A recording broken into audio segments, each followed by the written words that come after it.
जब भी बात होती है अपनी मेहनत की कमाई और सपनों को सुरक्षित रखने की, तो सालों से एक ही नाम जहन में आता था। दुबई, है ना?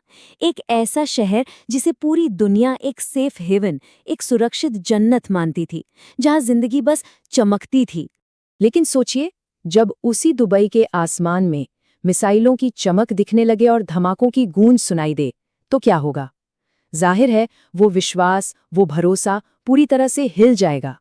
आज हम इसी बात की तह तक जाएंगे कि आखिर दुनिया के सबसे सुरक्षित शहर की ये छवि कैसे चंद घटनाओं में बिखरती दिख रही है। तो पहला सवाल यही खड़ा होता है कि क्या ये जन्नत अब खतरे में है? क्या दुनिया का सबसे सेफ शहर अब एक बड़े रीजनल कॉन्फ्लिक्ट की आग में झुलसने लगा है? देखिए, 28 फरवरी से पहले तक सब कुछ नॉर्मल था, लेकिन उस एक तारीख ने सब कुछ बदल दिया, जब ईरान ने यूएई की तरफ एक नहीं, दो नहीं, बल्कि सैकड़ों मिसाइलें और ड्रोन दाग दिए। बस इस एक हमले ने दुबई की वो शांति भंग कर दी और एक ऐसे डर को पैदा कर दिया जिसके बारे में शायद किसी ने सोचा भी नहीं था। और ये हमले सिर्फ कोई दूर की खबर नहीं थे, इनका असर सीधे जमीन पर दिखा। शहर में हर तरफ मलबा था, और ये मलबा इस बात का सबूत है कि लड़ाई अब दूर नहीं, बल्कि दुबई के दरवाजे पर आ चुकी है। और जरा सोचिए, ये मलबा गिरा भी तो कहाँ? शहर के सबसे वीवीआईपी, सबसे पॉश इलाकों में, पाम जुमेरा जैसी जगह पर, बुर्ज अल अरब जैसे आलीशान होटलों के ठीक पास। शहर का सबसे जरूरी जेबल अली पोर्ट, वहां काम ठप हो गया। दुबई एयरपोर्ट का रनवे तक डैमेज हो गया। मतलब साफ था, ये कोई छोटा मोटा हमला नहीं था, बल्कि पूरे शहर को हिला देने की कोशिश थी। अब देखिए, बिल्डिंग्स और सड़कों का नुकसान तो ठीक हो जाता है, लेकिन जो डर लोगों के दिलों में बैठ गया है, उसका क्या? अब जरा इस डर की बात करते हैं कि इसने वहां रहने वालों की जिंदगी को कैसे उलट पुलट कर रख दिया है। सिर्फ एक नंबर देखिए, 35 लाख। जी हाँ, इतने सारे भारतीय यूएई में रहते हैं। इसमें कंस्ट्रक्शन साइट पर काम करने वाले मजदूर भी हैं और बड़ी बड़ी कंपनियों के टॉप प्रोफेशनल्स भी। और आज हर किसी की जिंदगी पर एक अनिश्चितता का साया मंडरा रहा है। और ये डर सिर्फ आम लोगों तक ही नहीं है। जरा सोचिए, वो सेलिब्रिटीज जो कल तक दुबई की लग्जरी लाइफ की तस्वीरें पोस्ट करते थे, आज वही लोग वहां से निकलने की गुहार लगा रहे हैं।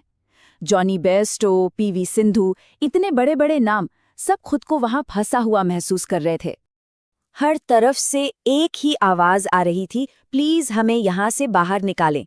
ये सिर्फ सेलिब्रिटीज की बात नहीं है। सोचिए, पुणे के 84 स्टूडेंट्स एक स्टडी टूर पर गए थे और वो बेचारे अपने होटलों में फंसकर रह गए। उनकी बस एक ही गुहार थी, हमें यहाँ से निकालो। और जब शहर में डर का माहौल हो, तो उसका पहला और सबसे बड़ा असर पड़ता है अर्थव्यवस्था पर। और दुबई की इकोनॉमी तो पूरी की पूरी टिकी ही है सुरक्षा और स्थिरता की इमेज पर। तो चलिए देखते हैं कि इस इमेज में अब दरारें कैसे पड़ रही हैं। इस डर का असर दुबई की इकोनॉमी के हर पिलर पर महसूस हो रहा है। रियल एस्टेट, जो दुबई की चमक का सबसे बड़ा कारण है, वो लगभग थम सा गया है। जो इन्वेस्टर्स कल तक प्रॉपर्टी खरीदने के लिए लाइन में थे, वो सब अब वेट एंड वॉच मोड में हैं। और सच कहूं तो दुबई के लिए ये ठहराव बहुत ज्यादा खतरनाक है। इसका असर अब आम आदमी की रोजमर्रा की जिंदगी पर भी साफ दिख रहा है। लोग डर के मारे पैनिक बाइंग कर रहे हैं, मतलब जरूरत से ज्यादा सामान खरीद कर जमा कर रहे हैं। इससे हो क्या रहा है? सप्लाई चेन पर जबरदस्त दबाव पड़ रहा है। दूध, ब्रेड, सब्जियों जैसी जरूरी चीजों के दाम कई जगहों पर बढ़ गए हैं। इससे आम परिवारों और खासकर मजदूरों के लिए गुजारा करना और भी मुश्किल हो गया है। अब इस पूरे संकट में दुबई की सरकार एक नहीं बल्कि दो मोर्चों पर जंग लड़ रही है। एक तरफ तो वो मिसाइलों से शहर को बचाने की कोशिश कर रही हैं, और दूसरी तरफ इस पूरी खबर को दुनिया तक पहुंचने से रोकने की। तो सवाल ये उठता है कि ईरान के निशाने पर आखिर दुबई है ही क्यों? वो क्यों दुबई पर हमला कर रहा है? चलिए इसका जवाब समझने की कोशिश करते हैं। दरअसल ईरान का असली निशाना अमेरिका और उसके मिलिट्री बेस हैं, लेकिन दुबई अपनी लोकेशन की वजह से इस लड़ाई के बीच में आ गया है। ईरान दुबई को एक सॉफ्ट टारगेट की तरह देखता है, मतलब एक ऐसा निशाना जिसे हिट करना आसान है। और इसकी वजह, ईरान का दावा है कि अमेरिकी सेना लॉजिस्टिक्स और इंटेलिजेंस के लिए दुबई के पोर्ट्स और फैसिलिटीज का इस्तेमाल करती है। और यहीं पर हमें सरकार का एक अजीब सा दोहरा रवैया देखने को मिलता है। एक तरफ तो वो ऑफिशियली ये कहते हैं कि सब कंट्रोल में है, कि हमारा एयर डिफेंस सिस्टम 90% इफेक्टिव है, लेकिन दूसरी तरफ ज़मीनी हकीकत कुछ और है।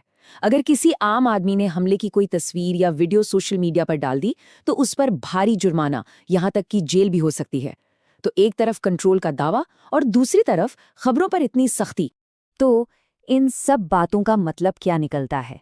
मतलब साफ है, दुबई आज सिर्फ एक जंग नहीं, बल्कि अपनी इमेज, अपनी साख और अपने भविष्य की सबसे बड़ी लड़ाई लड़ रहा है।